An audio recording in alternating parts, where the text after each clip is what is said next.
Primero que nada, gracias a Hipatia por la organización y segundo, gracias a todos vosotros por vuestra presencia, una vez más. La exposición de hoy pretendo que sea más corta en el tiempo que lo acostumbrado. Y os explico enseguida el motivo. Cuando alguien piensa y este pensamiento del pensamiento se deduce una acción, pueden ocurrir dos cosas: que la acción sea nueva o repetitiva. Si es una acción nueva, puede que sea tan novedosa que nadie en la especie humana lo ha hecho hasta ese momento. Eso supone un cambio. Ese cambio, y aquí va el primer dato, por el motivo de por qué la exposición de hoy será más corta, ese dato, aunque esta persona que lo ha propiciado ese cambio fallezca, parece ser, y digo parece porque no está demostrado, pero parece ser que los estudios y las investigaciones llevadas a cabo en la genética humana no se pierde. Ese cambio no se pierde, se incorpora a la especie humana, porque se ha descubierto un gen, y la semana pasada vimos cuál es, ese gen que tenía un nombre ARGAP11B, que es el que propicia que una parte de nuestro genoma humano, concretamente el ARN, se transforme en ADN, sencillamente porque nuestro cuerpo deja de utilizar una proteína y pasa a utilizar otra, solo por eso. Pero ese cambio de uso de proteína por nuestro metabolismo no ocurrirá si no hay un cambio. Por lo tanto, viendo la cantidad de ARN y ADN que tiene una persona, y viendo la velocidad con la que está cambiando, podemos afirmar, sin lugar a dudas, que esta persona está llena de dudas, porque duda hasta de lo que sabe como cierto y busca una respuesta. Está siempre buscando respuestas, es decir, está siempre pensando y está tratando de transformar ese pensamiento en acción. Y como os decía al principio, pudiera ser que esa acción no haya nadie en el género humano que la haya llevado a cabo de esa manera aún. Digo de esa manera porque hay una anécdota, y después de la anécdota empiezo ya con el tema. Hay una anécdota en la que se cuenta que un científico tenía un ayudante de laboratorio y el ayudante observaba que el científico lo anotaba todo. Cualquier hecho, cualquier experimento, cualquier resultado, lo anotaba todo. Era minucioso en sus anotaciones. Un día el ayudante le pregunta al jefe de laboratorio: oye, ¿para qué lo anotas todo si luego haces un informe y lo incluyes? Dice: sí, pero el informe es para la comisión de científicos. El diario que hago las anotaciones es para Dios. ¿Qué? ¿Cómo que es para Dios? Dice: sí, para que Dios se entere. ¿Pero tú crees que Dios no se entera de lo que estamos haciendo aquí? Dice: mira, Dios podrá enterarse y podrá conocer los hechos que aquí anotamos. Lo que Dios no sabe es tal y como lo hacemos. Es decir, que hay un cambio. La versión que ese científico escribía en su diario era original. Su versión él decía que era desconocida para Dios. Dios conoce el hecho científico, claro, lo que no conoce es mi versión. Y tiene tanta importancia mi versión porque provoco un cambio, y eso es una gran responsabilidad afirmarlo. Yo provoco un cambio. Quiero decir que busco la originalidad en el pensar y en el hacer.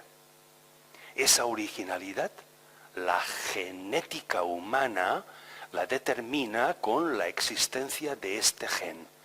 Y la segunda parte, y entramos ya en materia, y es que hay otro gen, que lo veremos hoy, que transforma una idea en acción. Hay un gen que el impulso de una idea lo transforma en impulso motor, en acción. ¿En qué transformas lo que sabes? Por lo tanto, viendo qué cantidad de ambos genes tenemos, se puede deducir la utilidad de un individuo para su propia especie. Como el cambio, el pensar, todo esto está relacionado con el aspecto de ser consciente de lo que estoy haciendo, hay otra opción, ser inconsciente. Si hablamos de consciencia y de inconsciencia, estamos hablando de dos instrumentos de una misma cualidad, la conciencia. Brevemente os daré una reseña de conciencia, inconsciencia y consciencia. Más que nada, para que aclaremos un poco la cantidad de tendencias, afirmaciones y movimientos que hoy en día se están haciendo en base a sustituir la palabra conciencia por la de consciencia. Fijaros en este dibujo. Ese dibujo es como si una persona sentada y con las piernas alargadas en un sofá se dibuja a sí misma. Y claro, ¿qué es lo que ve? No se ve la cabeza, se ve desde el cuello para abajo y es lo que se dibuja. Es el síntoma de que la conciencia es esa capacidad que tengo para estar consciente. Soy consciente de lo que percibo y de lo que veo. Un ejemplo os he puesto ahí. Mi conciencia no me permite robar. ¿Sería correcta esta frase si sustituyera la palabra conciencia por la de consciencia? Parece que no. Parece que es más correcta como está. La conciencia es una capacidad psicológica, mientras que cuando hablamos de consciencia o de inconsciencia son no ya capacidades, sino estados fisiológicos. Soy consciente de lo que hago o no lo soy. Es un estado fisiológico mío. Fijaros en esta frase. Recuperé la conciencia después del accidente y fui consciente. ¿Qué ocurre con el significado de la frase si sustituyo la palabra conciencia por la de consciencia? Lo primero que se me ocurre es una incorrección en forma de redundancia. Estoy repitiendo lo mismo. Recuperé la consciencia. No hace falta que diga que después fui consciente. Si recupero la conciencia, es que ya soy consciente. Por lo tanto, conciencia puede sustituirse por conciencia siempre, pero al revés no. Al revés no siempre. Cuando hablamos de conciencia es la capacidad humana y está relacionada con crear un pensamiento y la acción que se corresponde con ese pensamiento. Desde que pienso hasta que actúo, permanezco consciente. Saquemos una conclusión de todo esto. Y es que la conciencia es como el gráfico anterior, sé lo que veo, soy consciente de lo que veo. Conciencia y conciencia y saber son equiparables. La conciencia, esa capacidad, es ¿para qué me sirve lo que sé? ¿Para qué sabes? Si tú sabes sin objetivo, tienes una parte inconsciente, no has completado tu ciclo. Pero si tienes un objetivo de por qué sabes, entonces estás utilizando la conciencia como capacidad y sus dos instrumentos. De manera de que, hablando de todo esto, que parece ser muy enredoso, Charles Bukowski, aquí tenéis una imagen suya de sus últimos años de vida, dijo: la inteligencia está llena de dudas, la estupidez está llena de certezas. Cuando una persona no tiene la capacidad de la conciencia, es decir, es más inconsciente porque no sabe todo lo que dice, está afirmando en lugar de argumentando. Y no es lo mismo hacer una afirmación, esto es así, que argumentar. Y argumentar significa cambiar esto es así por el esto podría ser así. Y hay una gran diferencia. En la segunda hay humildad, en la primera hay orgullo. Todo esto lleva a que los estados de conciencia y sus dos instrumentos han sido estudiados por diversas tendencias y teorías. Concretamente, uno de los grupos que más profusión de estudios sobre esto ha dado al mundo es las clínicas y terapias Gestalt en base a la mente. Se basa en que, me refiero a la terapia Gestalt, se basa en lo que ellos llaman la teoría dinámica de la mente y subrayan lo de dinámica y también lo de teoría. Veis que aquí en la acepción teoría no hay una afirmación, no hay una certeza. Esto es una teoría, lo cual quiere decir que podría ser. Ya vamos bien. La teoría dinámica de la mente estriba en que parece ser que el 95% de nuestros actos son inconscientes. No sabemos por qué los hacemos. Estamos impulsados a ello, por tradición, por costumbre o simplemente por miedo al ridículo. El 5% se afirma que son conscientes. Sabemos lo que hacemos. Pero como veis, del 95 al 5 hay una gran diferencia. Pues la teoría dinámica de la mente es todas aquellas propuestas, argumentos, que no afirmaciones, que me permiten transformar algo de mi inconsciente en consciente. ¿Para qué? Y las terapias Gestalt incorporan un tercer elemento, el subconsciente, y lo identifican con la conciencia. Y dicen que cuando de manera consciente transformo una parte de mi inconsciente en consciente, lo incorporo cuando ya no me esfuerzo en ello a mi subconsciente y aumento el nivel de mi propia conciencia. Y vuelvo otra vez otro ciclo, inconsciente transformado en consciente, incorporado al subconsciente. Este es el proceso, lo cual quiere decir que si el inconsciente tiene algo que ver con el instinto, estoy sustituyendo el instinto del reino animal por la mente del propio reino humano. Por lo tanto, si provoco un cambio, ahora veremos ese cambio cómo repercute respecto de estos dos genes y que ellos dos son los dos motivos por los que no voy a alargar la charla de hoy.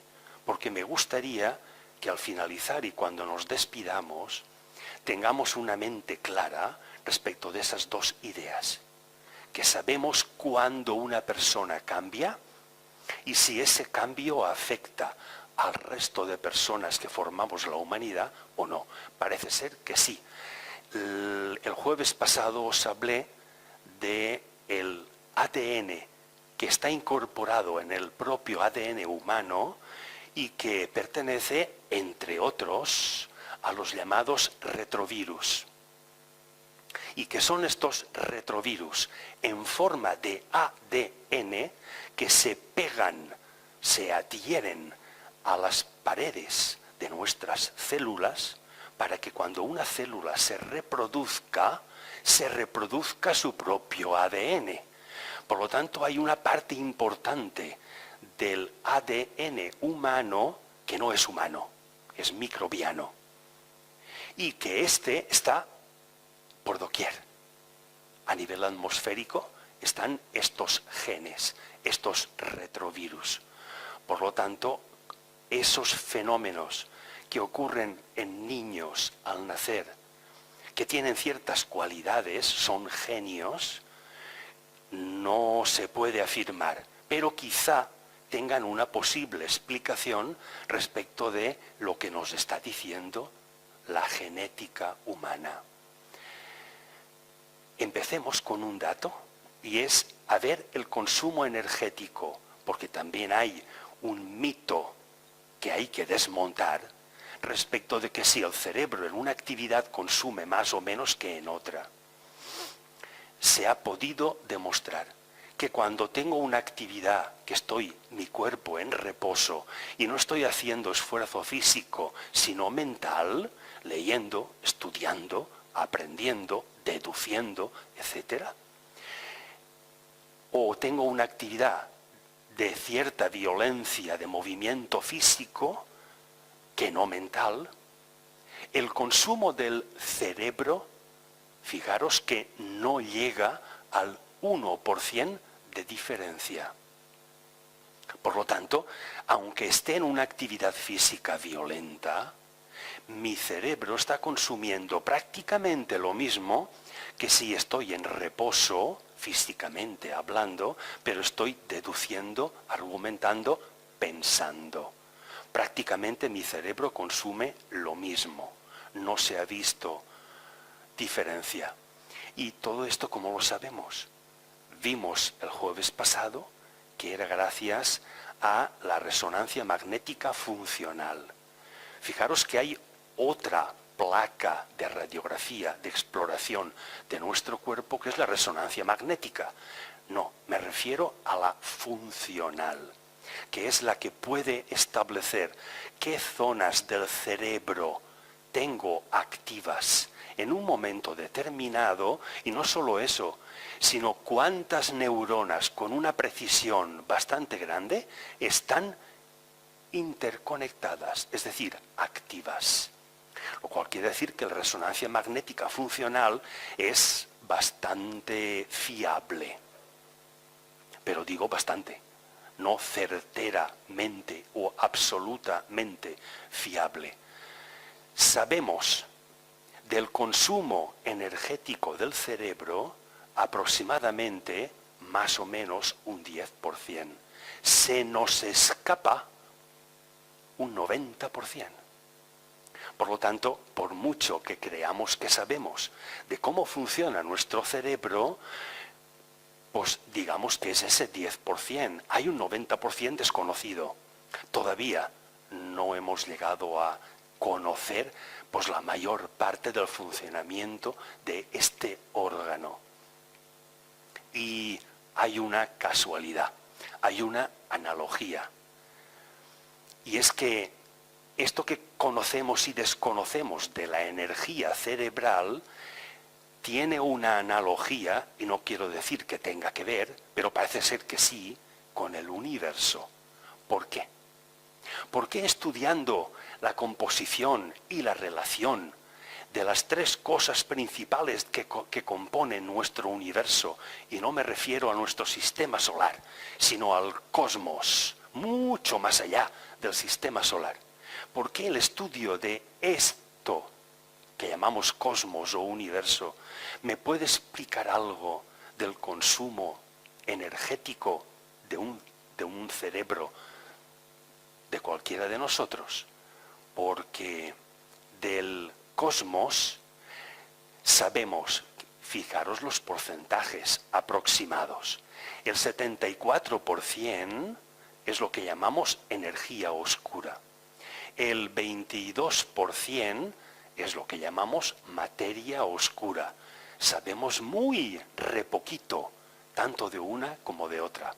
Si leéis afirmaciones, y las hay, de científicos, que no sé si lo son, en muchos casos que he investigado, no son científicos. Argumentaban tener cierto título expedido por cierta universidad y al investigar ni existe tal universidad ni existe tal título. O existiendo esa universidad no existe ese título. O existiendo universidad y título en sus registros no existe nadie con ese nombre. Por lo tanto, el 4% de todo el cosmos es lo que llamamos materia. Y en ese 4% están incluidos gases y líquidos. Por lo tanto, sabemos bastante poco. Hay una analogía, os regreso a la diapositiva anterior, hay una analogía con el consumo energético cerebral porque veo que aproximadamente el 90% de lo que consume mi cerebro es desconocido, casi igual que lo que desconozco, que se calcula en un 96%. Pero como estos son aproximaciones, hay cierta analogía. Y del estudio de lo que constituye tanto la energía oscura como la materia oscura, en relación con la materia, que es ese 4%, sacamos conclusiones de cómo funciona nuestro cerebro.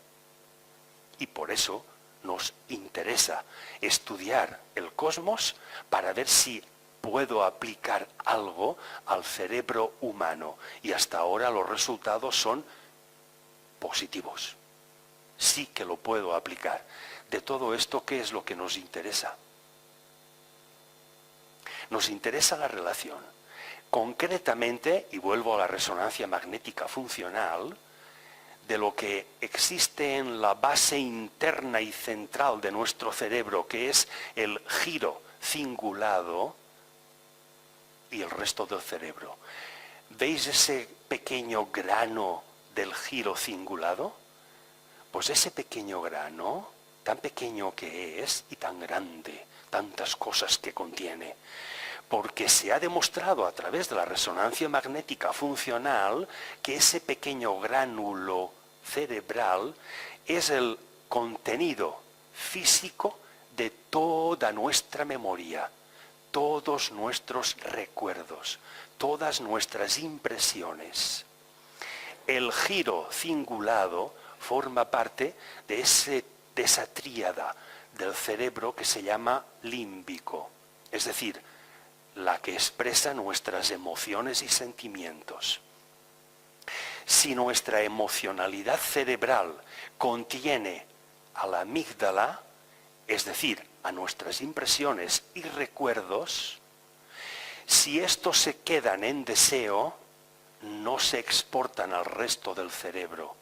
Lo cual quiere decir que, como vimos la semana pasada, que hay unos plegamientos en el cerebro, y esos plegamientos es porque se produce una migración de neuronas de la parte interna del cerebro hacia las capas corticales, que son las externas. Si esto no se produce y no hay esa migración, el cerebro humano no tendría estos recovecos como sí que tiene. Como ya vimos que el cerebro de una rata es perfectamente liso, porque no tiene que pensar, no tiene el ARGAP11B, etcétera, etcétera.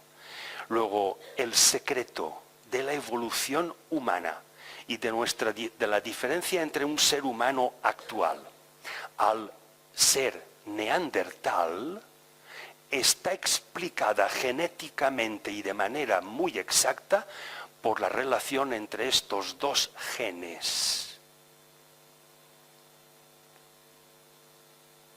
Un cambio que se produzca y se traduzca en acción implica que determinado número de neuronas que constituyen esta parte de cerebro límbico o emotivo emigren y no es que emigren, no es que se vayan de un lugar a otro, sino que empiezan a prolongar sus axones de manera de que conectan con los axones y dendritas de otras neuronas más alejadas y pertenecientes a una de las 6 capas corticales del cerebro, a la parte más externa.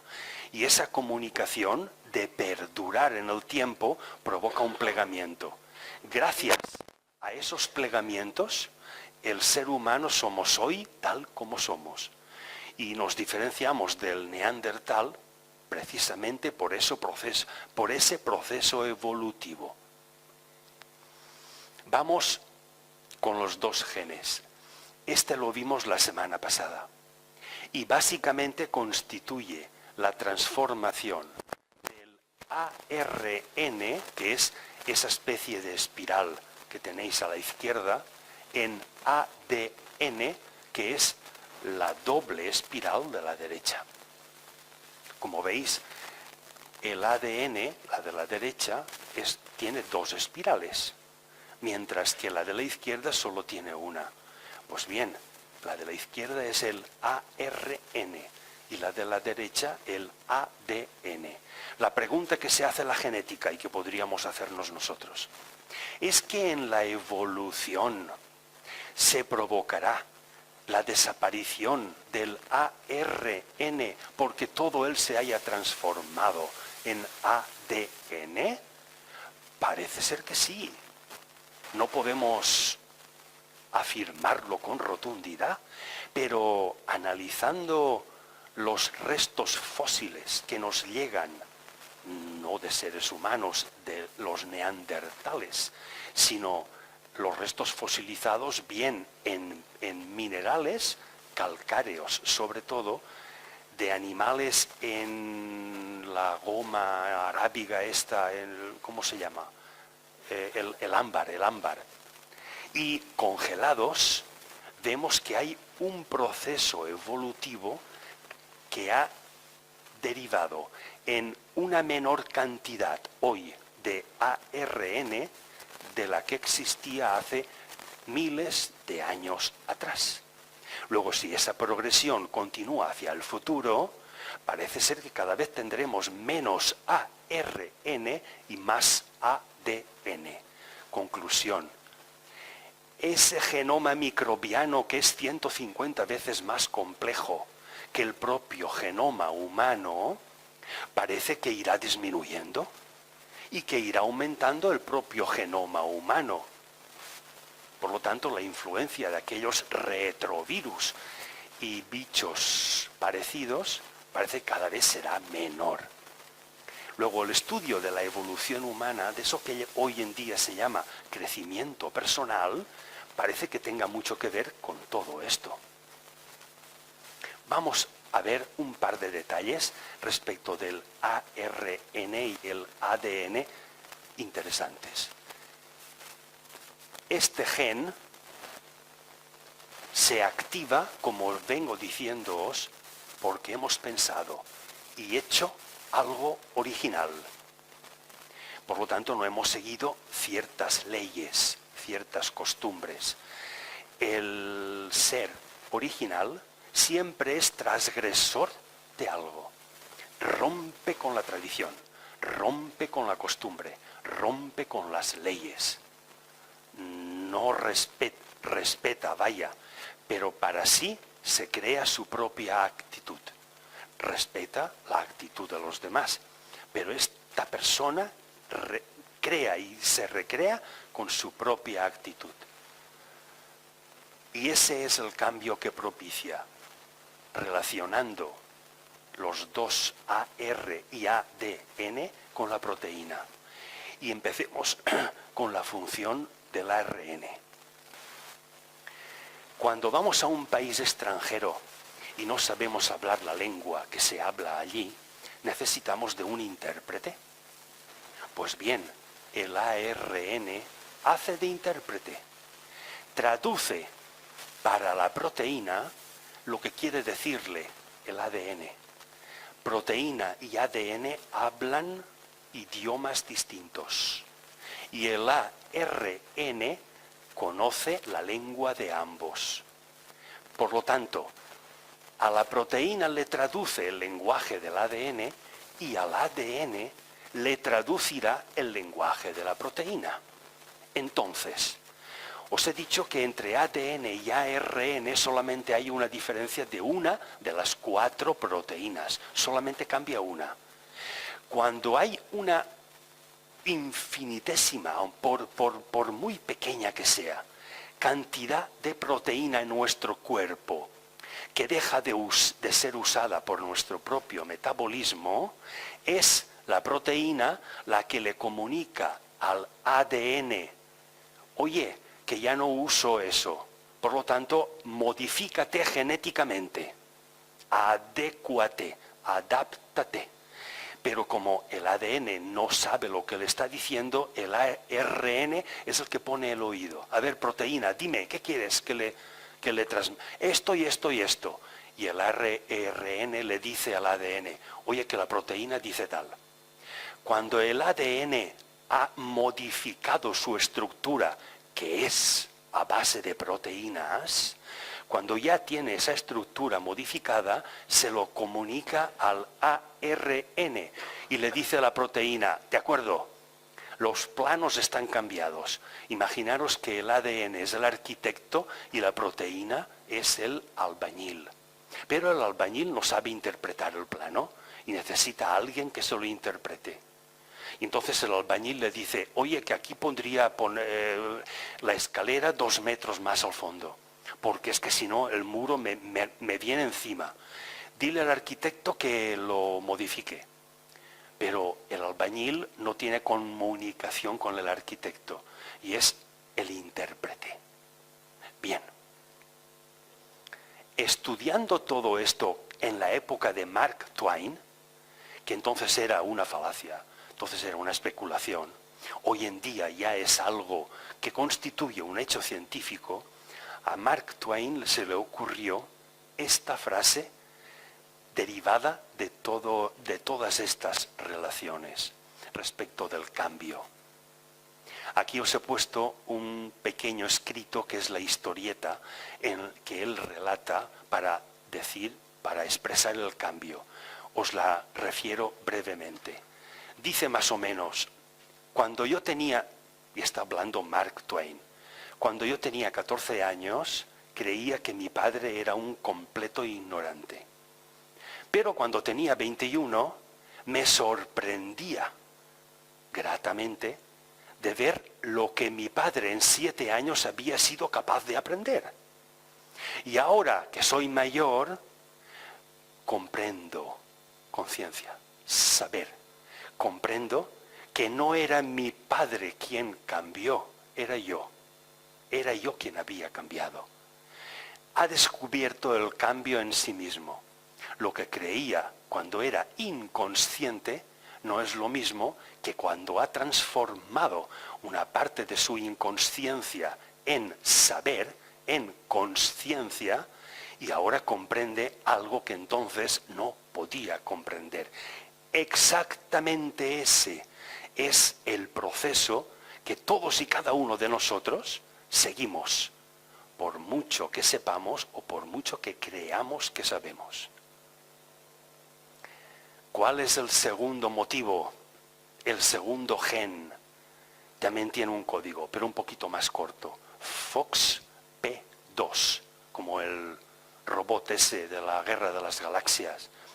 Bien, pero fijaros el alcance de esta afirmación, el alcance de la actividad de este gen. Si el ARGAP se activa cuando yo cambio, el FOX se activa cuando yo soy capaz de transformar lo que pienso en acción. entonces es cuando activo el gen que transforma la información sensorial, que es la contenida en ese giro cingulado, de ahí que se llame información sensorial, porque lo más elevado que tiene toda información sensorial es que yo deseo, expreso esa información como deseo, pero me importa menos la realidad de esa información. Cuando la realidad empiece a importarme es cuando empieza a estar activo el gen FOXP2. Luego, la cantidad de este gen en cada ser humano me estará determinando la capacidad, conciencia, la capacidad que tengo de transformar lo que piense en acción. Si tengo poco gen, puedo pensar mucho, porque deseo mucho, pero soy incapaz de llevarlo a la acción. Por eso mi gen FOXP2 no es que tenga menos, es que lo tengo pero inactivo. ¿Cómo sé si está activo o inactivo? Por la cantidad de neuronas en acción en mi cerebro. Y eso ya sabéis cómo se detecta, por la resonancia magnética funcional. Luego, como veis, está todo atado y bien atado. Veamos ahora otro fenómeno que también tiene que ver con el aspecto de la conciencia o de la mente que estamos tratando aquí. Y es el llamado salto cuántico. El salto cuántico se llama así, salto cuántico, en honor a dos contemporáneos, vivieron la misma época, Leibniz y Newton. Se escribían cartas entre ellos y utilizaban en latín la expresión natura non facit saltus. La naturaleza no hace saltos, no da saltos. La naturaleza se mueve de manera continua. Como estamos hablando de la evolución humana, debe de haber una continuidad entre el neandertal y nosotros, pasando por el sapiens. Pero esta continuidad debe de producirse a niveles muy pequeños de distancia en el tiempo para que le podamos dar una explicación de acuerdo al salto cuántico. Bien, hoy vemos que la naturaleza sí que da saltos. Por lo tanto, tanto Leibniz como Newton no estaban acertados en su creencia o en su afirmación. ¿Cómo sabemos hoy que no tenían razón? Gracias a que ha habido alguien que ha pensado y ha traducido eso en acción. Y eso ha permitido una tecnología como la resonancia magnética funcional u otras muchas, que permiten explorar no ya la parte fisiológica humana, sino también la psicológica, es decir, su repercusión. Os he puesto ahí cursos coaching porque hay una gran cantidad de oferta de cursos en forma de coaching respecto del salto cuántico. Parece que al curso, si le pones el nombre de salto cuántico, o esto pertenece a la cuántica, solamente con utilizar eso, parece que le dé cierta fiabilidad. Es que asisto a un curso de no sé qué, no sé cuántos cuántico, o que me están explicando salto cuántico. Bueno, esas terminaciones, estas palabras, se utilizan en la inmensa mayoría de los casos de manera gratuita y, digámoslo de una vez, fraudulenta. ¿Qué es el salto cuántico?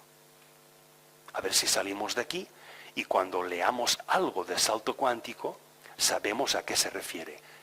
Es un concepto muy sencillo. Esta es una imagen real de un átomo. Como veis, en amarillo rojo es el núcleo. El resto es el orbital. Pero tengo que significaros que el tamaño del núcleo no es ese, sino que es muchísimo más pequeño. Para que os hagáis una idea, si una lenteja la sitúo en medio del Bernabéu, esa lenteja sería el núcleo de un átomo y las gradas del Bernabéu serían los electrones. Todo eso es un átomo. Como veis, espacio vacío. De ahí que significaros que esta fotografía, ese tamaño, ese espacio, no se corresponde con el núcleo, sino con el campo electromagnético generado por el núcleo en combinación con los orbitales de electrones.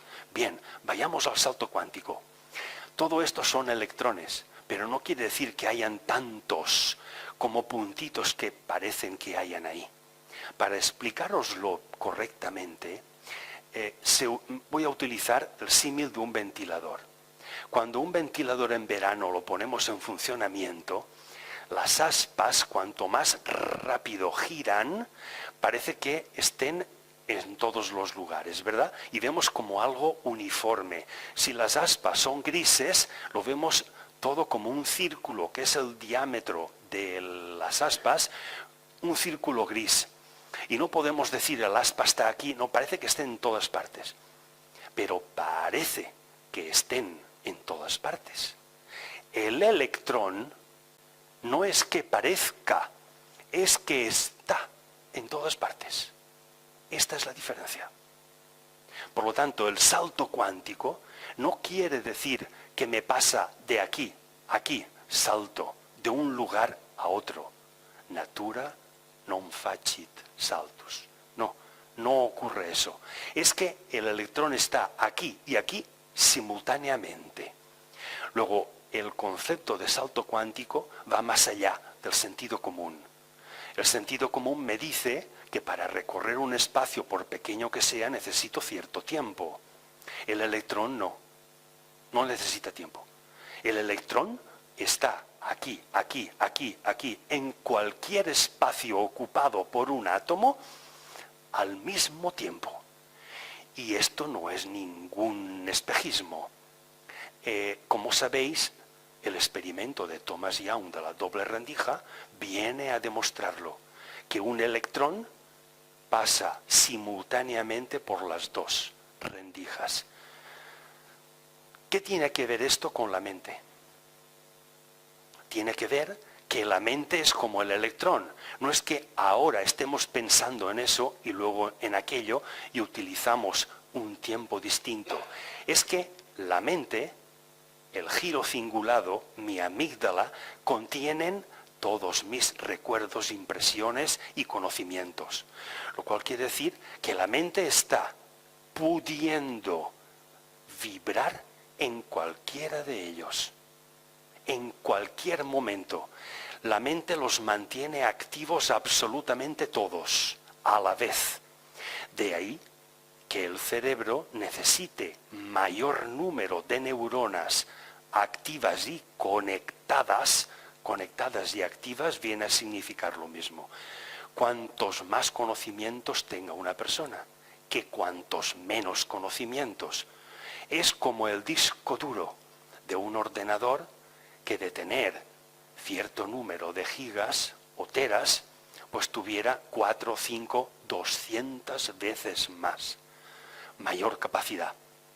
Es que ese disco duro tiene que recordar y memorizar una después de otra todo lo que tiene grabado. No, las tiene grabadas y activas todas al mismo tiempo. Lo que ocurre es que accedemos a una u a otra. Cuando no accedemos, cuando nuestro cerebro no accede a un conocimiento o a un recuerdo, eso no quiere decir que esto permanezca desactivado, sino que ese acceso es simultáneo en cualquier momento, sin gastar tiempo, como el electrón, que no gasta tiempo en pasar de aquí a allá. El estudio del salto cuántico, de la posición del electrón y por lo tanto del consumo energético que tiene esa posición, me da explicaciones de cómo funciona mi mente. Si la mente, y concreto, si la mente la tengo supeditada a mi emoción, o al contrario, es mi mente la que gestiona, controla y dirige mis estados emocionales. Y va a gran diferencia. Esa diferencia tiene ciertas connotaciones con el salto cuántico del electrón, por un hecho. Cuando el electrón se encuentra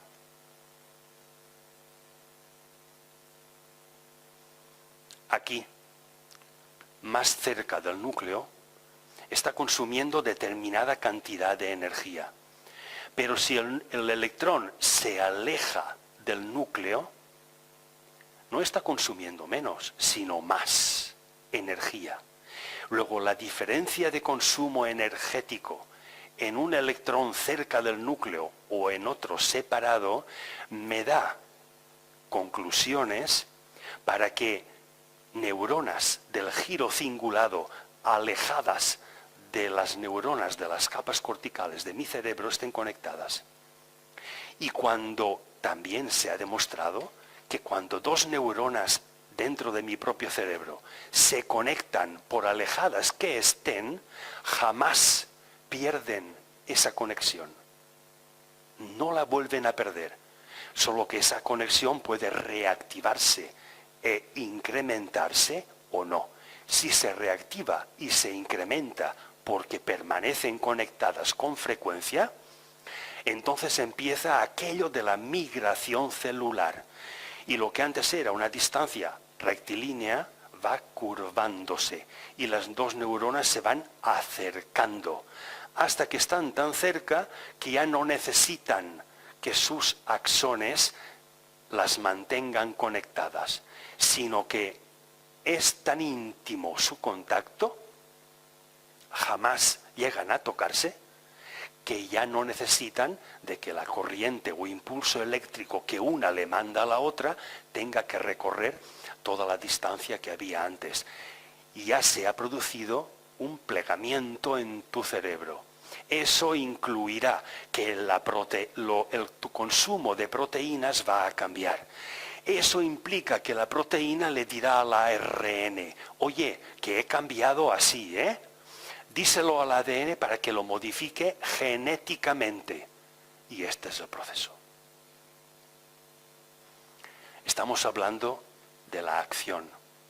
Os he puesto ahí la imagen de las bolas que cuando están todas quietas, pero sueltas una, la mueves y la sueltas para que golpee a las otras, todas están quietas menos la última, que es la que se mueve. El impulso o la onda mecánica de choque se transmite de unas a otras y es el último el que realiza ese movimiento. Esta es la simbología de pensamiento y acción. La acción es lo último de pensamiento, pero puede decirse que la acción es la parte más densa o material de un pensamiento que es su parte inmaterial. El ADN, y esto de convertirse en acción no lo digo yo, lo he copiado de una afirmación de un congreso de genetistas que hablaban en este sentido. Y acabaron afirmando la frase de que el ADN solo persigue una cosa, convertirse en acción. ¿Por qué? Porque al convertirse en acción se adecúa, cambia el consumo de proteínas que el metabolismo de un organismo humano está haciendo. Luego hay una cantidad de ARN que ha disminuido en ese ser humano y se ha convertido en ADN y su consumo de proteínas no es el mismo.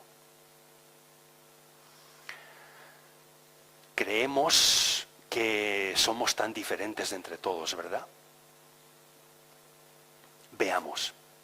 Nos constituyen, a cualquiera de nosotros, y de los de ahí fuera también, 6.000, más o menos, 6.000 millones de genes. a un ser humano adulto tiene una constitución aproximada de 6.000 millones de genes. Bien, en cualquiera de nosotros, en cualquier persona, fijaros, el 99,9% de estos genes son idénticos. Luego, hombre o mujer, rubia, morena, gordo, delgado, bajo o alto, chino o australiano, no importa. Solamente nos diferencia el 0,01%. El 99,9% somos idénticos, tan distintos que creemos que somos.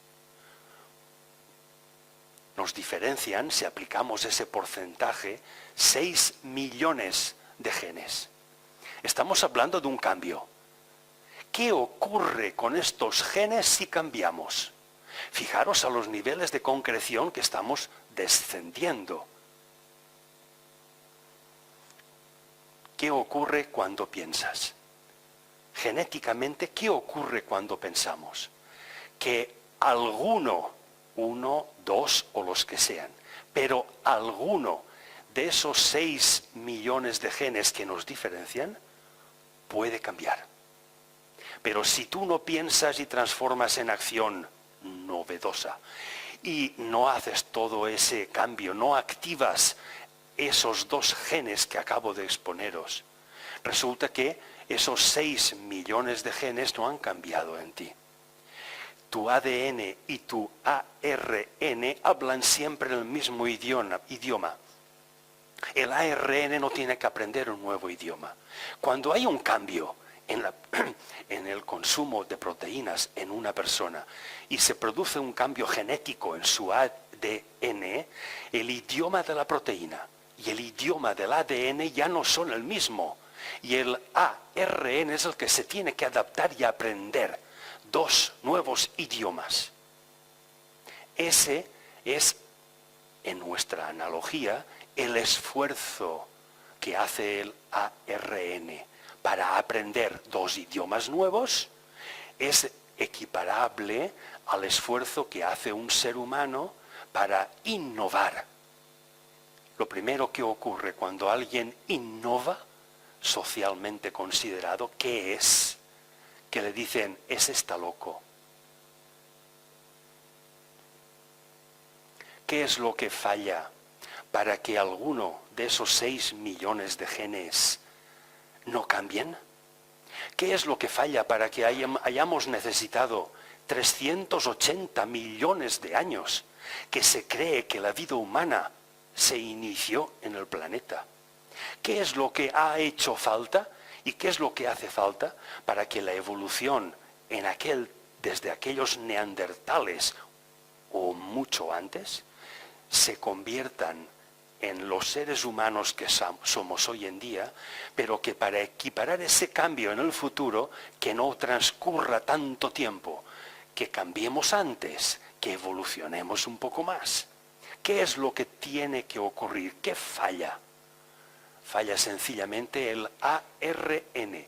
Ya la tenim altra volta. Es la misma canción de siempre. Si el ARN no tiene que aprender un idioma nuevo, es porque nada ha cambiado en ese individuo. Es una persona tradicional que sigue las costumbres, que vive inmerso en una sociedad y que únicamente cumple sus leyes.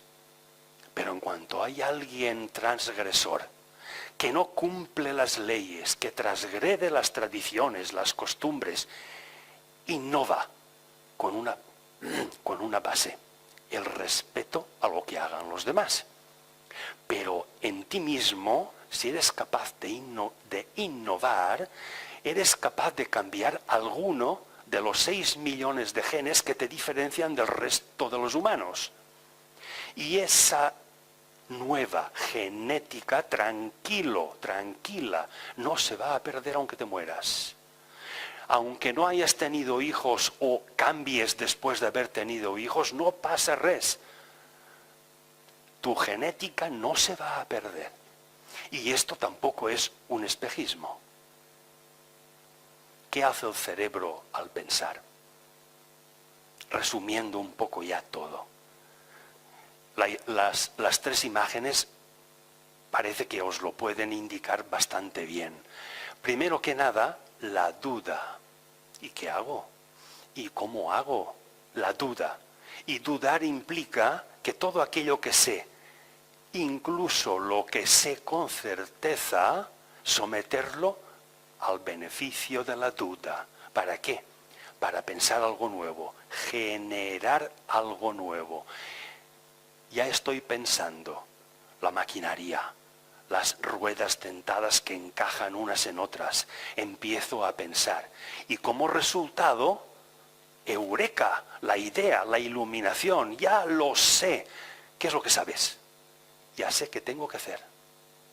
Ojo, sé qué tengo que hacer. Ahora falta que lo haga. No basta con saber qué tengo que hacer. ¿Tienes la idea? Bien. Has iniciado el proceso. Solo lo has iniciado. Falta que recorras el camino hasta que lo conviertas en materia. Y ese camino puede ser tortuoso y largo. Un ejemplo de complejidad para que entendáis un poquito la enorme complejidad de eso que tenemos aquí y el valor que eso implica. El gesto tan familiar de abrir la puerta de una nevera para coger una cerveza y luego cerrar la puerta, solo eso se calcula que ponemos en movimiento una cincuentena de músculos en total, estando de pie. Esos 50 músculos son 50 datos que el cerebro tiene que procesar y mover al mismo tiempo. No puede, ahora voy a ocuparme de un músculo de no sé qué del brazo. Ahora, no, todos al mismo tiempo. Luego, si hacemos matemáticamente el cálculo de cuántos datos está manejando nuestro cerebro cuando sacamos una cerveza de la nevera, es unos 1000 billones con B, es decir, 1000 millones de cálculos en un solo segundo. En la decisión, en el tiempo que va, desde que tú decides abrir la puerta hasta que la abres. En ese momento, en ese espacio de tiempo, tu cerebro está haciendo una media de 1000 billones de cálculos en ese segundo. Lo cual quiere decir que el ejemplo que os he puesto ahí de que hoy China 8,2 billones, quiere decir que se intenta comparar con el ordenador cuántico. No hay todavía un cálculo bastante aproximado para que lo puedas poner aquí con cierta fiabilidad.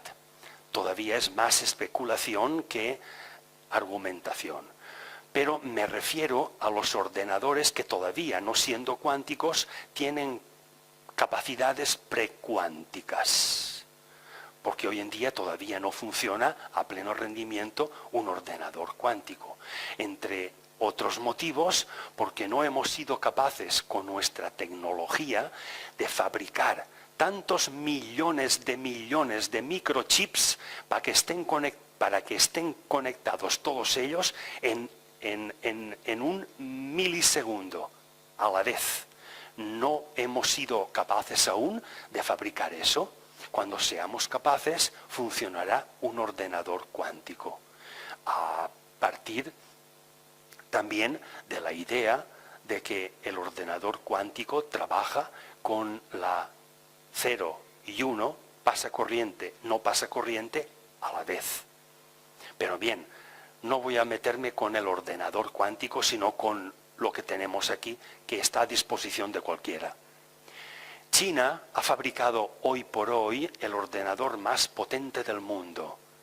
Y este ordenador tan maravilloso es capaz de realizar 8,2 billones de cálculos por segundo. 8. ¿Cuánto va desde este aparato tan tremendo que es capaz de conectar simultáneamente 8 billones a tu cerebro que es capaz de hacer 1000 billones, todavía hay una diferencia bastante significativa. Y aún hemos de trabajar mucho para que un ordenador equipare a la potencia del cerebro. Bien, se ha demostrado, y voy finalizando ya, que cuando pienso aumento mi magnetismo cerebral. Ojo, no confundáis mi magnetismo cerebral con mi energía cerebral. No, señor, no es lo mismo.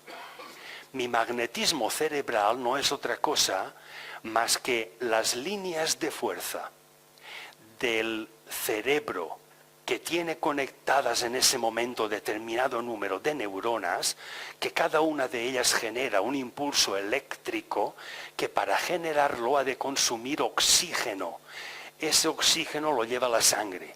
Cuando un glóbulo rojo deja el oxígeno para una neurona, se queda imantado.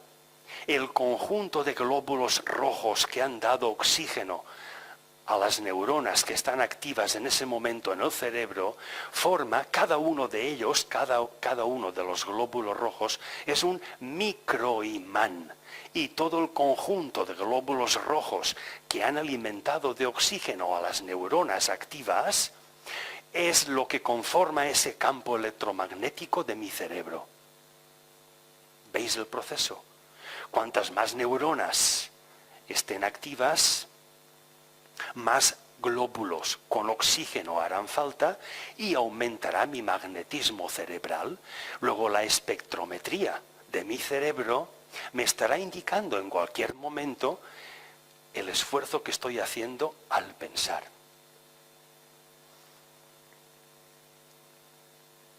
Finalizando, aquí tenemos dos opciones: o comprendes o crees. Comprender o creer. No se trata de saber más, sino de saber para qué sabes. A veces pretendemos acaparar conocimientos con una única finalidad: expresarlos a los demás y que nos digan cuánto sabes, que nos aplaudan, que nos mimen. Sentirnos alabados, eso no es útil para la humanidad. Esto no cambia nada. Esto no hace que las neuronas de tu giro cingulado emigren en sus impulsos hacia el resto. ¿Por qué? Porque estás expresando tu sensibilidad emotiva. Y esa sensibilidad emotiva no sale de tu cerebro límbico, de ese giro cingulado. Luego no hay una migración de impulsos eléctricos desde tu giro cingulado hacia las capas corticales de tu cerebro. No pones en acción tu gen ARGAP y por supuesto también permanecerá inactivo, no quiere decir que no lo tengas, tu gen FOX. Si no sabes para qué sabes, es la segunda opción: creerás. Y finalizo con una frase de Denis Diderot. Dijo: el primer paso hacia la filosofía es la incredulidad. Pero daros cuenta de que está utilizando Diderot, como era su principio, él decía que era su principio vital, la argumentación. Está utilizando la filosofía como capacidad argumentativa, no como imaginar y explicar lo que imagino. Eso no es filosofía, che. Filosofía es argumentar. Y argumentar implica dos extremos. ¿Desde dónde? ¿Qué base? ¿Qué conocimientos? ¿Qué es lo que sé? Y desde ahí inicio el camino. ¿Y dónde quiero llegar? Tengo que tener claro el objetivo. ¿Para qué sabes? Luego, cuando tengo claro dónde empiezo y dónde voy a acabar, mi argumentación será sólida y la podré trasladar a los demás de una manera no ya convincente, sino concreta. Y no es para que les sirva a los demás mi propia concreción, no. porque estaría manifestando mi propia emoción u orgullo para que los demás reconozcan y me imiten. Ya estoy limitando la acción de los demás. No tengo derecho a eso. Sino para que vean, como ejemplo, que se puede concretar, que es posible caminar desde una idea hacia una acción. Respóndete para qué sabes. Y aquí pretendo finalizar la exposición de hoy. Ahora estoy a vuestra disposición para cualquier sugerencia o pregunta que queráis formularme.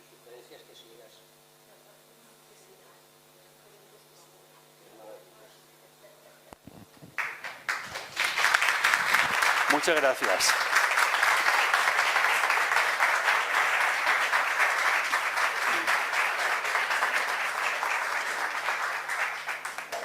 ¿Me vais a permitir que me siente? Porque ya hace faena. Si no hay preguntas, os cuento algo. Que lo estábamos comentando al principio.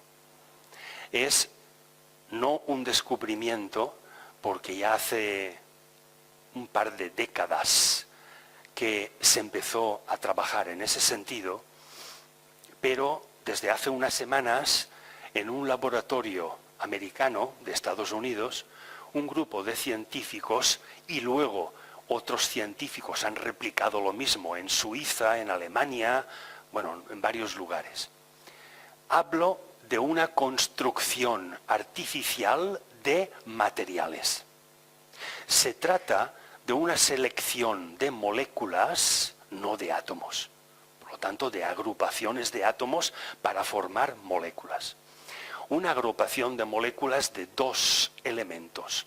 Uno, compuestos orgánicos, por lo tanto conteniendo una gran cantidad de carbono. Y otro, óxidos de distintos metales. Digo que hace un par de décadas que se experimenta porque se seleccionan cierto número y ciertas moléculas de un compuesto orgánico. Orgánico quiere decir que contiene gran cantidad de carbono, os lo subrayo. Y se mezclan junto con otras moléculas de óxido de otros metales. Esta mezcla da un resultado. Y hasta ahora, hasta hace unas semanas, no se pudo experimentar un resultado que pudiera ser sorprendente, es decir, que pudiera ser útil. El resultado que se ha presentado tiene tres variantes. La primera, esa estructura artificial es a modo de esponja, es muy porosa esa estructura, y esta porosidad tiene la propiedad bien de captar moléculas de agua de la atmósfera o de captar moléculas de CO2. El dióxido de carbono que tanto daño está haciendo respecto del efecto invernadero y el cambio climático. Pues bien, el problema que se enfrenta el científico hoy en día es que esta esponjosidad capte el CO2, pero no capte otros gases que forman parte de la capa de ozono, sino que capte solo el CO2. Y luego sí que se ha visto que capta gran cantidad de moléculas de agua. Y se especula con que en pleno desierto a 50 grados de temperatura hay como mínimo un 20% de humedad en la atmósfera, esta esponja funciona con un mínimo de un 20% de humedad atmosférica. Es capaz de atrapar moléculas de agua que luego se sintetizan por la luz solar y fluye el agua líquida en estado puro, sin contaminantes. Porque las moléculas de agua, cuando llevan contaminantes, no están combinadas químicamente con los contaminantes, sino están adheridas.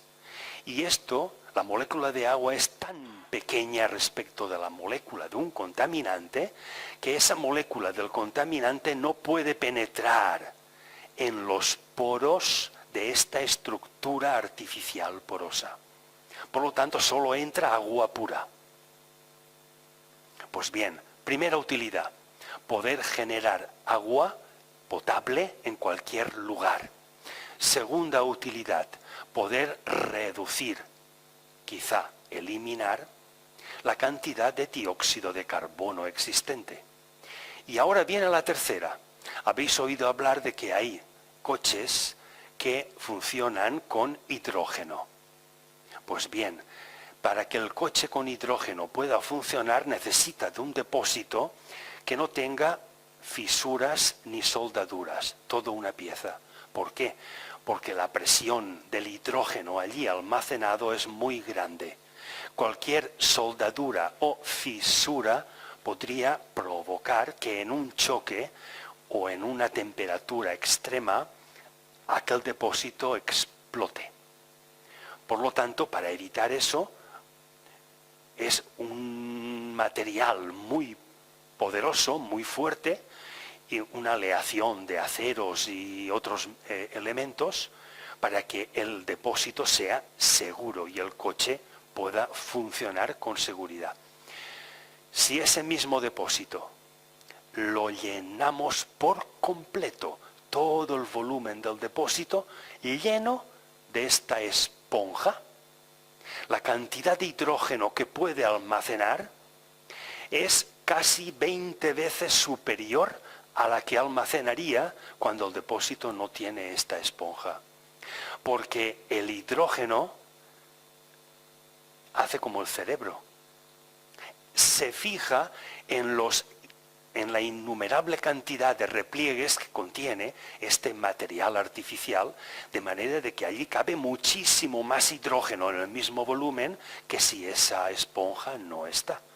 Y con otra salvedad, que el hidrógeno almacenado en este material esponjoso disminuye grandemente su presión.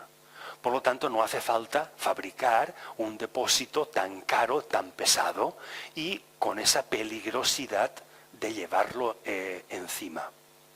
Se afirma de que si en 3-5 años y las petroleras quieren, los coches podrían funcionar a base de hidrógeno. Pero claro, las petroleras tienen que permitirlo. Por mucho que nosotros pataleemos y querramos, pues depende. Pero José Luis decía de que esa capacidad de fabricar agua y la capacidad que la NASA está intentando, que ya os la expliqué en una ocasión, que es a través de la traslación de agrupaciones materiales, a través del transporte cinegético, se pueda transportar. No es que se lleve agua desde la Tierra a la base espacial a 400 kilómetros, la teleportación, sino que esta cantidad de moléculas de agua que tengo aquí en la Tierra, que se reproduzca en las moléculas de oxígeno y nitrógeno que hay en el espacio donde está orbitando la estación espacial a casi 400 kilómetros de altura. Por lo tanto, si la teleportación es el transporte de las condiciones del agua que hay aquí, que es la unión de moléculas de hidrógeno y con átomos de oxígeno formando lo que llamamos agua, como allá arriba hay oxígeno e hidrógeno, que se unan de la misma manera que están unidas aquí, y que igual que aquí me forman agua, que me formen agua allá. Esto se está experimentando ya. No es que sea algo, se están realizando experimentos para intentar teleportar de esta manera no solo agua, sino alimentos y otras muchas cosas. ¿Por qué no se utiliza para el bien de la humanidad todos estos avances tecnológicos? ¿Por qué el egoísmo humano es tan grande, tan grande, que se está muriendo de hambre gente. Comentábamos que simplemente en África, por no disponer de un antibiótico, se mueren personas, porque las farmacéuticas no ven negocio en la venta de antibióticos en estos lugares. Y estamos consintiendo que el hambre y las enfermedades no estén curadas cuando se pueden curar con muy poco dinero. Y sin embargo, bien, espero vuestras sugerencias.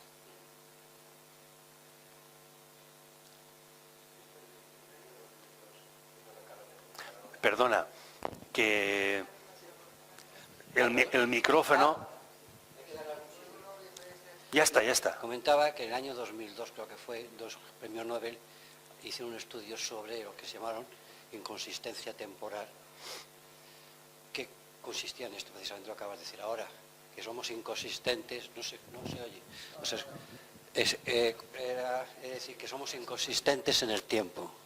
Lo que decimos ahora, cuando ha pasado el tiempo o el problema ha desaparecido, ya la reacción es distinta. Y hablaban precisamente de esto. Entre otras cosas, fue un estudio de 2 premios Nobel norteamericanos, 2002, que hablaba de, entre otras cosas, porque no se había experimentado sobre la vacuna del SIDA. ¿Sobre la? Vacuna del SIDA. Y ellos mismos decían, lógicamente las grandes farmacéuticas, los gobiernos dicen, hacer los estudios que os vais a forrar cuando consigáis esta vacuna. Ellos saben, estas farmacéuticas saben, y es lo que acabas de comentar tú ahora, que donde más SIDA hay, no hay dinero para comprar vacunas. Por lo tanto, una vez que pusieran en funcionamiento esta vacuna, no iban a cobrar lo que los gobiernos dicen que cobrarían. Y de hecho, en este estudio dijeron los gobiernos, de acuerdo, estudiamos este tema, pero poner el dinero primero, cosa que no se ha hecho. Bueno, sobre esto último que acabas de decir. No sé si se oye.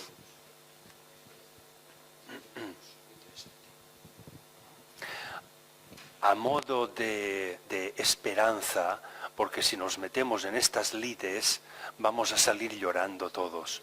Y a modo de esperanza tengo que comunicaros que conozco científicos que trabajan actualmente en laboratorios que no dependen del sistema financiero internacional, sino que están financiados a través de fundaciones de otros científicos, es decir, están usando financiación privada y no financiación pública, porque parece ser que toda financiación privada, pública, tenga algo que ver. ¿Y por qué tiene que ver? Con los ejércitos, con el dominio, con el poder.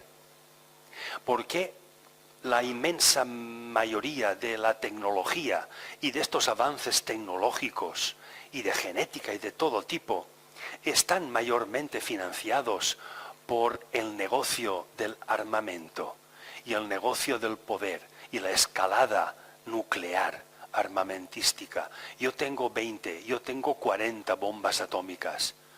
¿Pero para qué? Pero si con una bomba atómica de las tuyas puedes destruir el planeta, ¿qué necesidad tenemos aquí de que tú almacenes 20 veces el potencial de destruir el planeta entero? ¿Pero en qué mundo vives?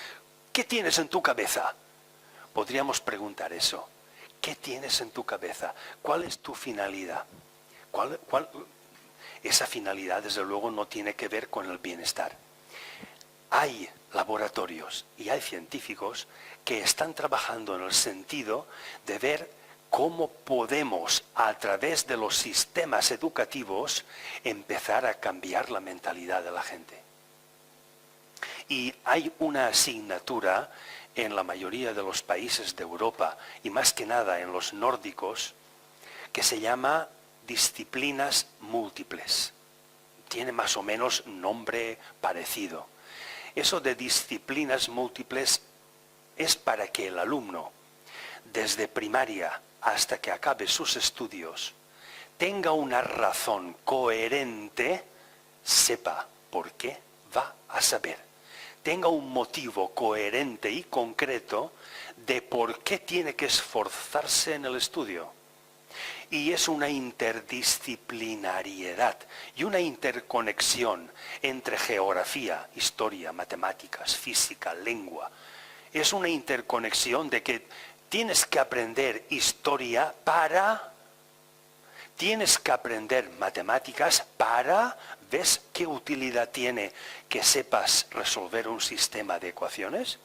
Pero claro, para eso tiene que haber profesores capaces de demostrarle al alumno que el sistema de ecuaciones le resultará útil. Porque si solamente le ofrece la utilidad de que si lo hace bien aprobará el examen, cuando apruebe el examen se acabó. Cuando tenga la utilidad de por qué eso le va a resultar útil, sepa de dónde empieza y dónde puede acabar, eso no se le olvidará jamás.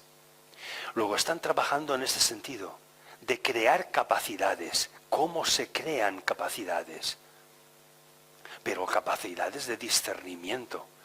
Y eso empieza desde la escuela, desde primaria. Es mucho menos efectivo intentar crear capacidades e intentar cambiar la mente a una persona adulta. Cuesta mucho más. Pero claro, la implantación de sistemas educativos con estas capacidades implica que si en cualquier país hay un reducto que utiliza ese sistema educativo, va a haber resto de países que utilizan otros sistemas educativos que van a entrar en conflicto. Y hay gente que piensa, y aquellos que no quieren que la gente piensa, eso les va a molestar. Por lo tanto, intentarán mantenernos en la ignorancia. Acabo con una frase. Cuidado con la lectura, porque leer puede perjudicar seriamente a tu ignorancia.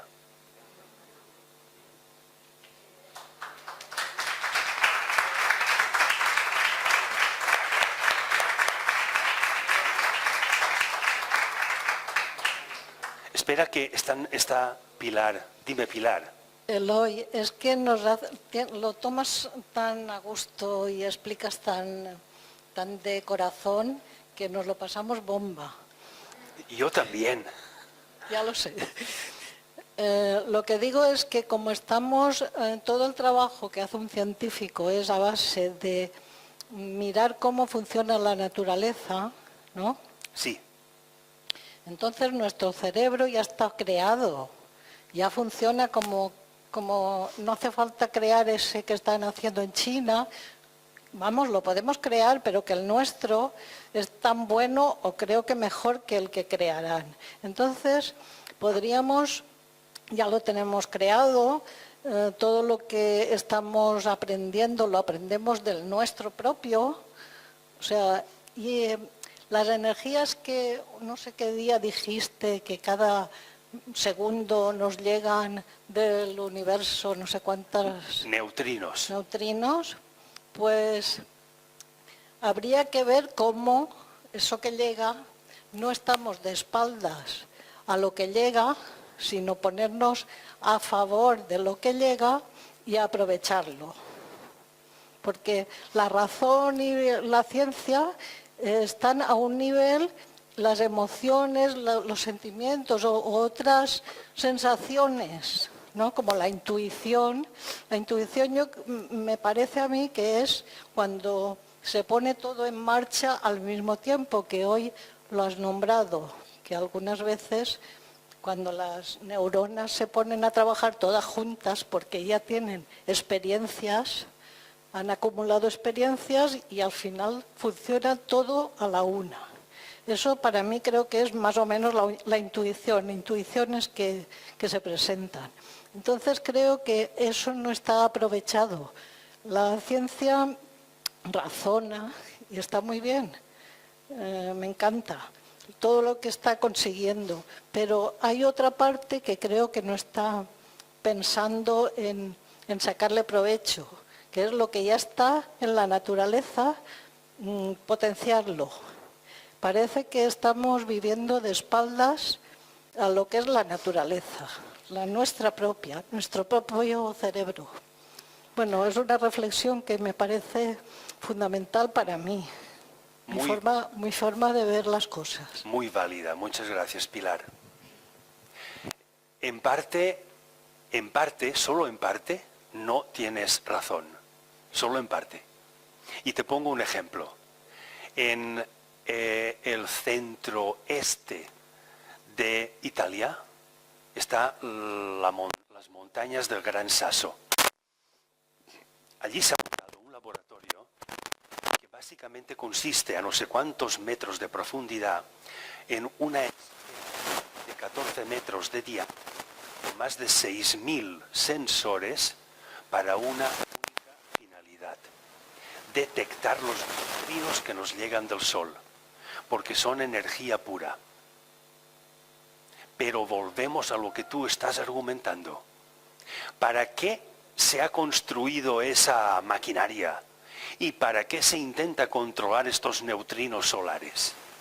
Se intenta controlar para que lo bueno sería que esa energía, el día que se pudiera utilizar energía solar, se podría prácticamente de manera gratuita distribuir a todo el planeta.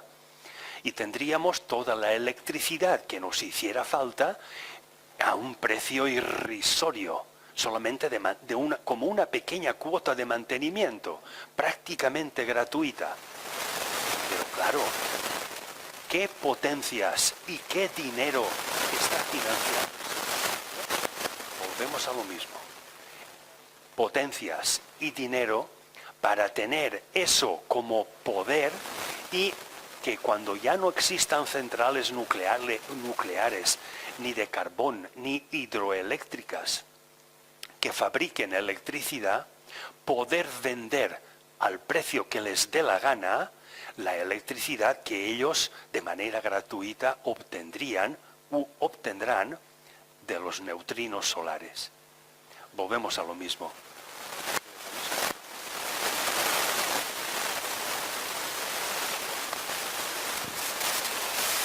Por supuesto. El ejemplo del matrimonio Curie, que han cedido de manera gratuita cuando les daban una gran fortuna por la radiactividad del elemento radio. Les daban todo el dinero que querían. No, lo cedieron gratuitamente a la humanidad. Y hoy en día y en aquellas fechas también, nos estamos beneficiando de aquello.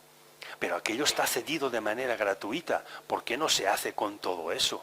¿Por qué no se hace con los minerales que, si queréis buscar información, solamente con que busquéis en Google materiales MOF, MOF y COF, MOF y COF, podéis leer gran cantidad de cosas. No son metamateriales. Son materiales artificiales. El metamaterial tiene la propiedad respecto de otros de crear un sistema interno de funcionamiento de electrones que es un campo eléctrico interno. De manera de que ese campo eléctrico puede generar otra corriente de electrones externa con el que generar electricidad. Y aparte de eso, la primera utilidad que tiene el metamaterial es que o no ofrece resistencia, o si la ofrece es muy poca al paso de una corriente eléctrica. Por lo tanto, no se calienta. Y el problema de hoy en día del cableado con cobre es que aquí hay 10.000 voltios y allá llegan 7.000. Pero nosotros, que gastamos la electricidad, no pagamos solo los 7.000 que usamos, sino los 3.000 que se han perdido también. Luego estamos pagando que nuestro recibo de luz una parte de la electricidad que no podemos usar, que se pierde, que no es culpa nuestra, pero la tenemos que pagar.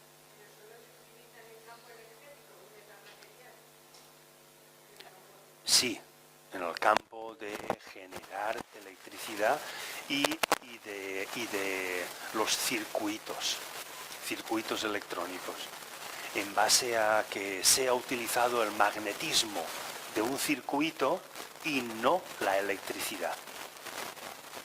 Hoy en día hay muchos aparatos que no necesitan electricidad para funcionar, que estén conectados, ni con una batería.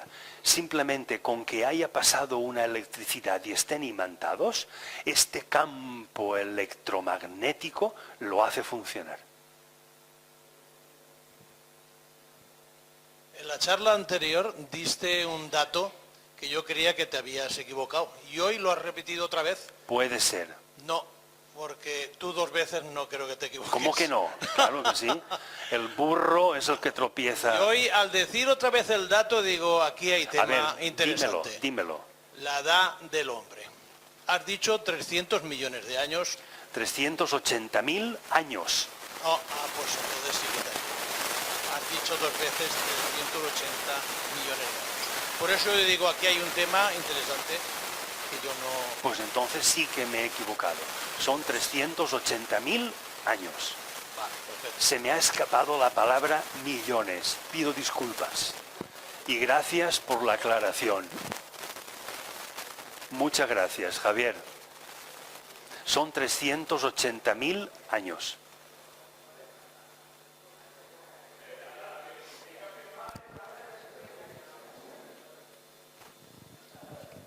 Eloy, hola.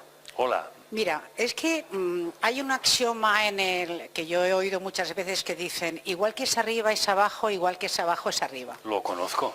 ¿Sabes? Lo conoces tú también. Y me llama mucho la atención que al principio has hablado de la conciencia subconsciente y de la conciencia al subconsciente y que el 95% es inconsciente y el 5% es consciente. Eso con respecto a nuestra mente y a nuestros... al dominio de nuestros conocimientos, nosotros mismos. Respecto a nuestra mente, no.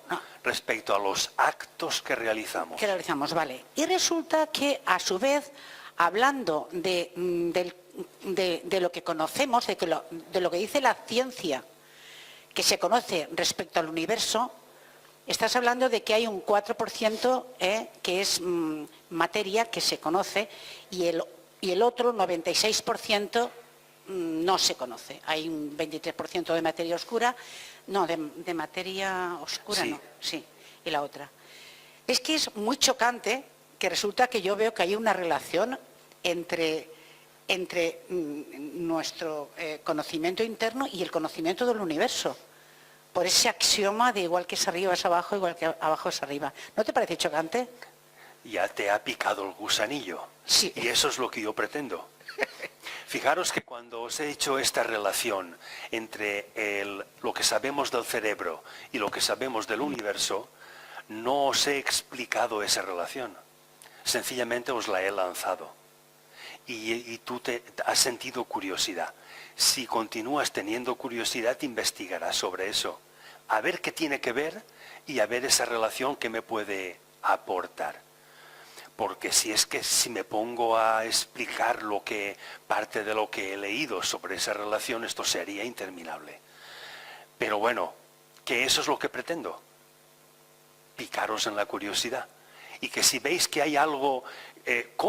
¿Pero qué demonios tiene que ver la composición del universo en cómo funciona mi cerebro? O en mis actos conscientes e inconscientes. Si descubrís por vosotros mismos qué tiene que ver, eso no tiene precio. Eso no se puede valorar. Eso es lo que realmente la joya de lo que aquí se pretende. Si yo os lo digo, no tiene valor. Tenéis que descubrirlo. Pero el descubrimiento empieza con la duda.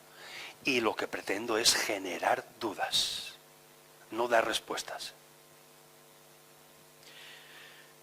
Parece ser que se está dando mucha importancia, bueno, ya hace tiempo, ya muchos filósofos ya la han dado, pero ahora últimamente a la atención plena, a la serena expectación, a la atención en sí. La atención es la falta de distracción, realmente, ¿no? La falta de distracción es la atención. Las personas no podemos a lo mejor estar atentos 24 horas al día, es imposible. Pero sí que podemos intentar resolver las cosas de tal manera de que no nos distrayamos tanto. Estamos viendo en los medios de comunicación que cosas que se podrían resolver en una palabra o en un minuto o en un cuarto de hora están meses y meses y meses en los medios de comunicación y venga meses y venga meses. O sea que perdemos una barbaridad de tiempo distrayéndonos. ¿Eso será intencionado realmente? ¿Será algo que parece que no se ve, pero que está organizado? Me estás pidiendo una opinión. Si no quieres, no te mojes. Yo digo, No, si no, no tengo pudiera haber... No tengo ningún problema en mojarme. Sí que creo que está todo eso organizado, pero no es más que una opinión. Cada cual que piense y que opine de acuerdo a su propio criterio. Podemos estar en acuerdo o en desacuerdo, pero sí que hay datos y motivos para pensar que está todo organizado. Igual que está organizado el hecho de que hemos hablado antes de la falta de medicamentos en ciertos lugares, si eso de la teleportación es verdad, ¿por qué hay gente que se está muriendo de sed o bebiendo aguas contaminadas cuando se puede fabricar agua potable y prácticamente gratuita? Solamente hay que captarla de la atmósfera y en la atmósfera hay ingentes cantidades de agua.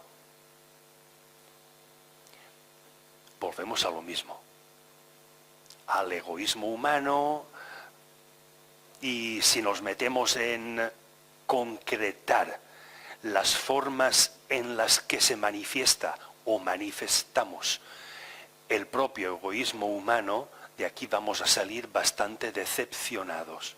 Por lo tanto, vale más que salgamos con una sonrisa y siempre esperanzados, sabiendo que si el hombre más antiguo, de hace 380.000 años, se diferencia en el de hoy en algo y admitimos que hoy somos más perfectos o mejores y somos más capaces que hace 380.000 años, podemos pensar que la evolución avanza y que a pesar de los pesares, de las guerras, de los inconvenientes y de los egoísmos, la evolución humana se produce.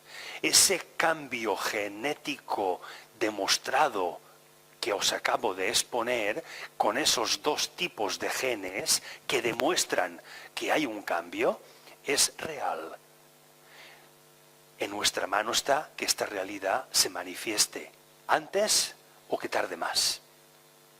Pero lo que no puede caber duda es que se manifestará. Y esta es la esperanza con la que hemos de salir de aquí. El tiempo de vida que vivimos es extremadamente corto para que lo que pretendemos se manifieste. Pero paciencia.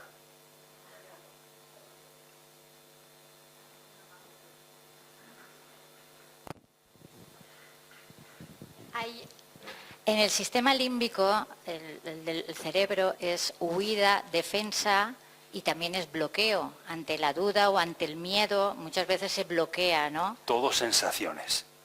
Exacto. Entonces, tal vez este sistema que se está el sistema que estamos viviendo, pues está utilizando también los recursos del sistema límbico.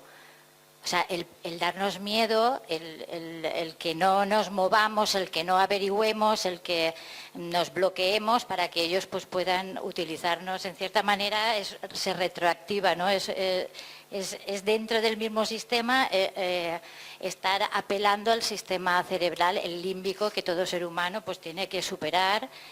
Lo único que hay el instinto del humano es ir hacia adelante siempre. Entonces llegará un momento que eso se superará. Ya la duda, el miedo que te bloquea, pues se compensará más con la evolución, con el querer avanzar y ya veremos el juego. Yo creo que ya seremos mucho más conscientes del juego que nos están haciendo.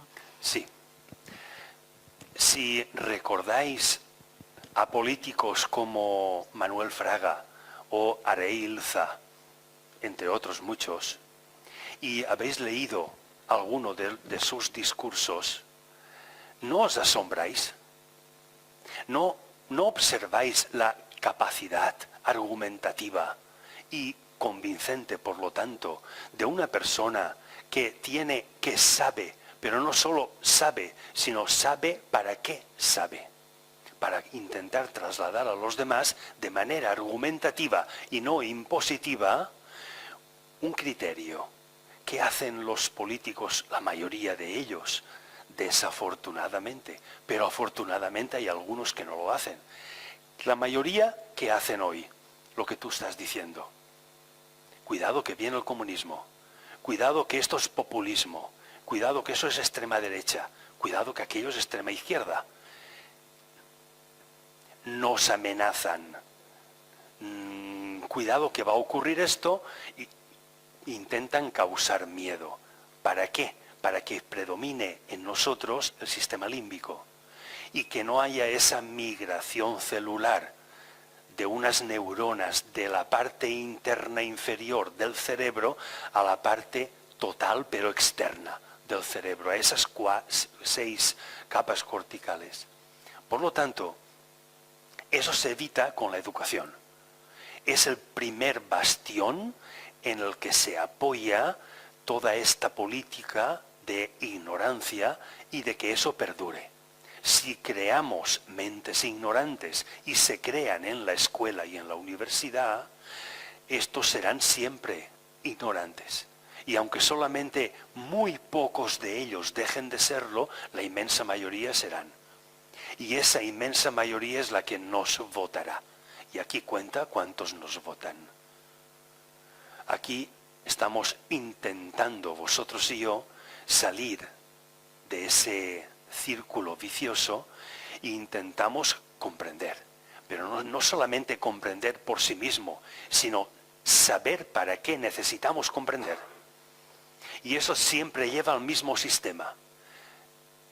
Idea, acción. Un gen y el otro. ¿Habéis visto el gen que os he presentado hoy, el FOX? Que si os informáis, veréis que es el que se encarga de transformar una información, en forma de idea en una acción, en una información motora. ¿Qué es una información motora, psicológicamente hablando? Cuando tú has pensado qué vas y cómo vas a hacer. Y has dicho, primero voy a hacer esto, luego eso, luego aquello. Pero primero eso. Y ordenas a tu cerebro y a tu cuerpo que primero haga eso y olvidas el resto. Cuando ya tienes eso hecho, ahora pasa al segundo. Y olvidas lo que has hecho y el resto. Y te centras en el segundo. Eso es la atención plena. Eso es la serena expectación. Ocúpate de lo que estás haciendo. Pero hay una conexión entre lo que deseas y lo que haces. Si no hay conexión, te quedas solo en desear. Y la mayoría de sistemas occidentales y sobre todo suroccidentales, educativos, se basan en generar deseo, en generar expectativas, pero no realizables. La expectativa de un estudiante, ¿cuál es? Sácate una carrera para que tengas un buen sueldo. Eso es como no decir nada. Porque el estudiante, cuando se saca la carrera y se ha pasado el esfuerzo y ha sacrificado su pubertad, adolescencia y juventud estudiando y recluido en una universidad, no encuentra trabajo y tiene que mirar al extranjero o trabajar de camarero porque no trabaja de lo que le ha costado tanto esfuerzo estudiar. Esto no puede continuar así, no debe, esto no es justo, así no, eso no es un sistema justo, pero es el que tenemos y es el que propician.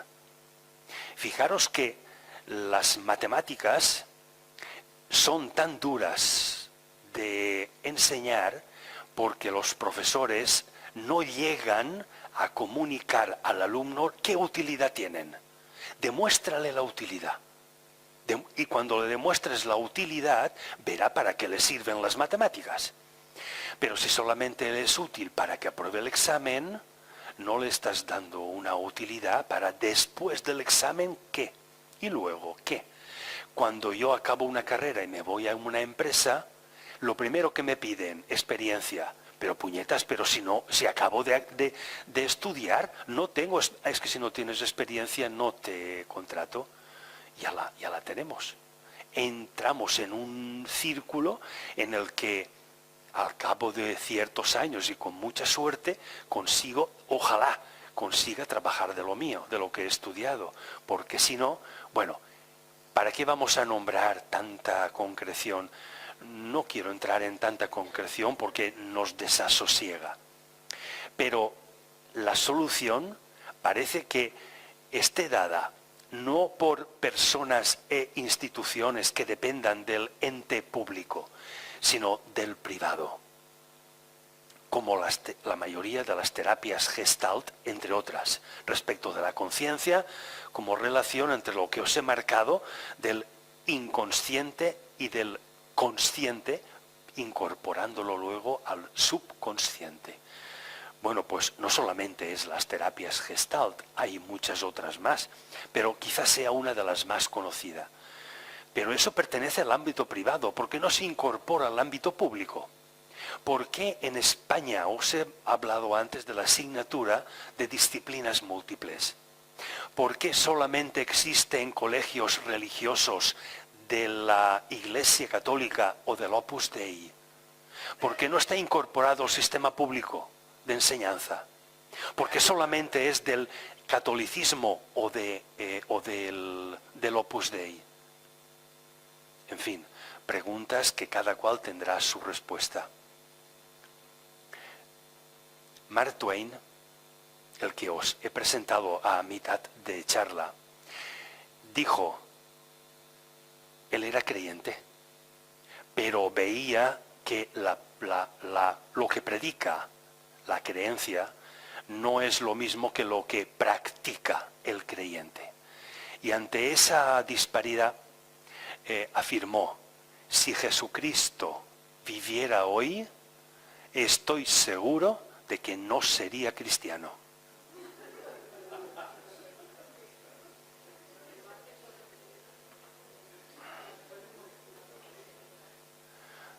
Me avisan de que esto se ha acabado. Muchas gracias a todos.